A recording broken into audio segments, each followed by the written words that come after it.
Hey everybody, we're going to do a Should You Read on Ready Player One by Ernest Cline. This is a very cool book where I just don't like the main character. A little backstory on it. The main character, his name is Wade Watts. I don't like him. The story takes place in 2044. It's a very dystopian future where it's not good.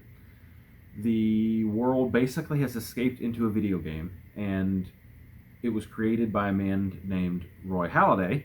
Roy Halladay dies of cancer pretty suddenly and had created a treasure hunt where you are looking for an Easter egg that he has hidden, and you have to know about him. So all these young people are jumping into what they call the Oasis, which is the video game server that everybody's a part of. People live there, people work there. Well, you don't actually physically live there, but you have different worlds and sects. You can create planets of your own if you have enough money. Money in that world transfers over to money in the real world. Everything is intermeshed with the Oasis. It's a really cool idea. I love the idea, just didn't like the main character. The side characters I enjoy. Artemis is a girl that he meets. Really, really cool. H is his best friend, really cool guy.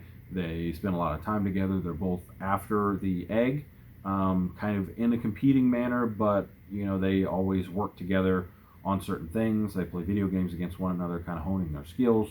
The main character, imagine a nerdy guy who thinks he's really, really cool, and every bit of information you don't know, he rubs it in your face. And I just did not like that at all. It was that kind of really hostile personality that just makes you go, ugh, I don't like this guy. Roy Halladay, though, the man who created the Oasis, had autism, so I thought that was really, really cool. My son has autism. He's on the autism spectrum. He would be classified as Asperger's, but they no longer classify it they no longer classify that way anymore. Everybody's just on the autism spectrum. So really excited to see that for my son. He really enjoyed the movie. He thought it was a great movie. I made it about halfway because I didn't like the main character, about here. And then I went to watch the movie with my son because he really wanted to see it. And I was like, okay, it's okay. So I wasn't real excited to jump back in the book. But when I did jump back in the book, I listened to the audiobook where Will Wheaton narrated it. And for the most part, he did a great job. He cannot pronounce poser. He pronounces it like poser. I don't know. He probably does a head movement like that. And that really was weird. But other than that, he did a fantastic job. I don't know why that stood out so much to me, how he pronounced poser, but and I listened to the whole thing, and all of the keys and the gates were different than the movie, and I like that a lot. I really, really enjoyed the fact that they didn't go with what the movie did because the movie was so watered down. These gates and these keys had a much more fun story. If you've seen the movie, you'll know what I'm talking about. It's better here, for sure. Definitely. I think you should read it. I think you should give it a shot, especially if you're a sci-fi fan, especially if you grew up in the 80s. I personally was 85, so I was more Ninja Turtles, G.I. Joe, Power Rangers.